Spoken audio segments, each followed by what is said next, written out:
Taifa la Iran limepoteza kiongozi wa pili mkuu zaidi katika ile njia nzima ya uongozi wa nchi ya Iran. Wanamuita kiongozi supreme leader. Kwa jina anaitwa Ayatollah Ali Khamenei.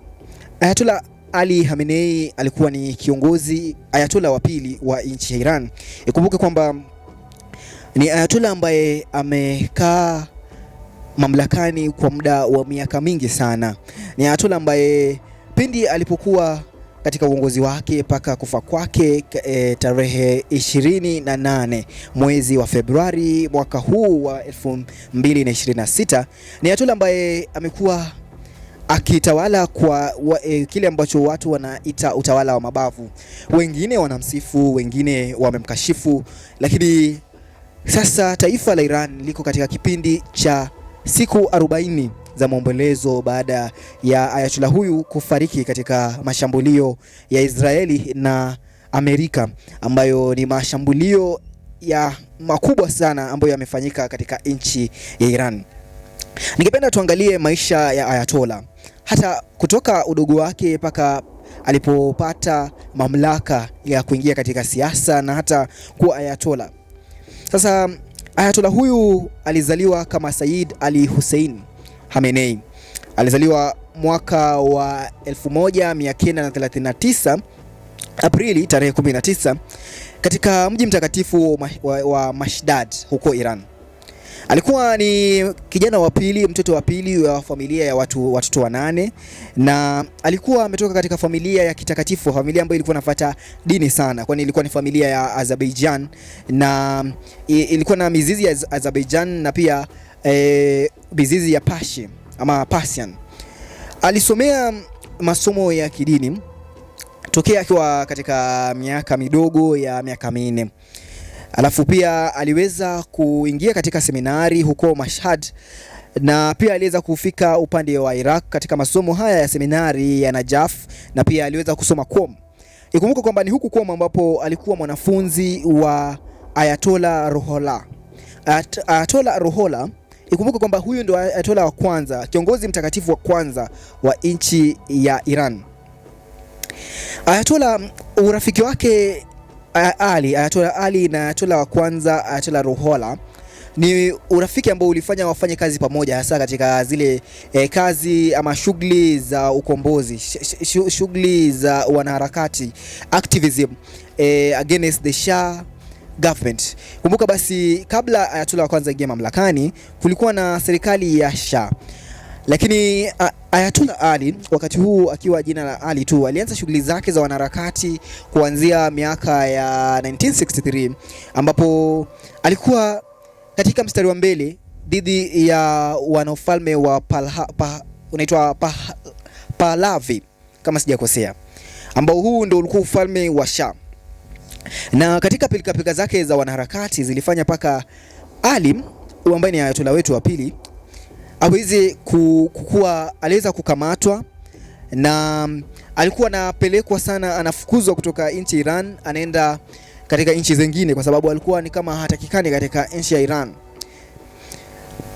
Katika miaka ya 79 ndipo Ayatollah Ruhollah wa kwanza aliweza kurudi katika nchi ya Iran. Kumbuka hii ni wakati ambapo Shah amefariki, na Ayatollah huyu aliweza kurudi na aliweza kupokelewa na mamia ya wafuasi ambao wakafika pale Iran na wakamteua kama rais ama Ayatollah wa kwanza, kiongozi mahiri na kiongozi mashuhuri wa kwanza wa nchi ya Iran. Kumbuka basi, kuwa Ayatollah si kuwa tu Ayatollah kiongozi wa nchi, lakini wewe unakuwa kama kiongozi wa dini, kiongozi mtakatifu Ayatollah. Sasa pindi tu Ayatollah wa kwanza alipopata uongozi, ndivyo huyu Ayatollah Ali akapata mamlaka pia. Aliweza kuchaguliwa kama rais ambaye alihudumu chini ya uongozi wa Ayatollah wa kwanza. Alikuwa pia katika lile baraza la mashauriano, baraza kuu la Ayatollah, baraza ambalo lilikuwa linamshauri Ayatollah jinsi ya kuendesha nchi. Mwaka wa 1981 ikiwa ni Juni tarehe 27, walikuwa wameketi pahali na walikuwa wanaketi wanasikiza labda redio. Inasemekana kwamba kulikuwa na kombora ambalo liligeuzwa kama tape recorder, na bomu hili liliweza kulipuka pahali ambapo Ayatollah alikuwa, na Ayatollah aliweza kuponea. Ayatollah aliweza kuponea, lakini kuponea lile kombora ama bomu, aliweza kuumia mkono wake wa kulia, na mpaka kufa kwake Februari mwaka 2026 alikuwa amepata kupooza mkono ule kutokana na ile mashambulizi ya ile kombora.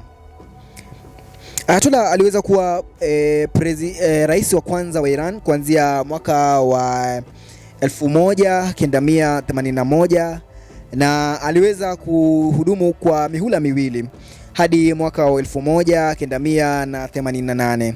Huu ni wakati ambapo Ayatollah wa kwanza aliweza kufariki. Hivyo basi huyu Ayatollah Ali ndo akachukua uongozi ama hatama kutoka kuwa rais, akaanza kuwa spiritual leader ambaye alikuwa basi ndo Ayatollah mwenyewe. Kumbuka basi kuwa Ayatollah hiki ni cheo kikubwa hata kuliko kuwa na cheo cha kirais.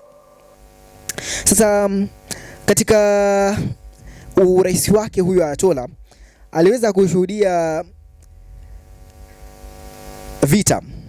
Kulikuwa na vita kutoka dhidi ya Iran na Iraq kutoka miaka ya 80 hadi miaka ya 88, ambapo katika vita hivi ndipo Iran ikaanza kuwa na vuguvugu la Islamic Revolutionary Guard Corps, ambalo ni vuguvugu ambalo lilikuwa likisikika sana hasa katika ulipuzi wa makombora na kuhusu maneno ya jumuiya ya nchi za Kiislamu, hasa nchi za Iraq, Iran. Hizi ni nchi ambazo zilishuhudia sana the Islamic Revolutionary Guard Corps. Tukisonga mbele ni kwamba baada ya kifo cha Khomeini mnamo mwaka 1989 alichaguliwa huyu Ali kuwa ndo Ayatollah. Sasa akachaguliwa na ni mmoja wa watu ambaye alikuwa na umaarufu sana kwa sababu alihudumu kwa miaka mingi, takriban miaka 89, na ni kiongozi ambao uongozi wake umeshuhudiwa sana na ulihusishwa na wale watu ambao walikuwa wanaonekana kwamba hawaendani na hawapendani na hawawani na sera za huyu Ayatollah Ali. Walikuwa wanapitia madhila na mambo magumu, inabidi basi wakimbilie katika nchi zingine. Kwa hivyo mpaka kufa kwake kulikuwa na nchi ya Israeli na nchi ya Amerika inaongozwa na Donald Trump iliweza kukisia kwamba Ayatollah anatengeza kombora la kiatomi kama atomic bomb. Kwa hivyo ndio maana wakaanza kuattack nchi Iran. Ni mashambulizi ambayo yametia watu wengi hofu, hasa wa Kenya ambao wanafanya kazi katika yale maeneo ya Gulf. Wameingiwa na hofu sana kwa mashambulizi haya kwa sababu wameachwa katika hali ya kutokuwa na usalama. Lakini katika ile hali ya mambo ya mashambulizi ya Israeli na Amerika katika nchi ya Iraq, mashambulizi haya yalifika katika ikulu ya Ayatollah na iliweza kuua takriban watu 40, maafisa ama walinzi wa Ayatollah takriban 40. Ayatollah mwenyewe pia aliweza kufariki, na pia mtoto wa Ayatollah ameweza kufariki, na pia mjukuu wa Ayatollah ameweza kufariki, na hata bwanake mtoto wa Ayatollah pia aliweza kufariki katika mashambulizi haya. Ikumbuke kwamba ni mashambulizi ambayo yamefanyika usiku wa Februari tarehe 28 mwaka wa 2026, na ni mashambulizi ambayo yameghadhabisha watu wengi sana katika nchi ya Iran. Na nchi ya Iran imetangaza siku ya maombolezo 40, siku 40 za maombolezo ya kitaifa. Na kwa sasa baada ya Ayatollah kufariki, watu wengi sasa, ile Assembly of Experts inatafuta mrithi wa Ayatollah Ali Khamenei.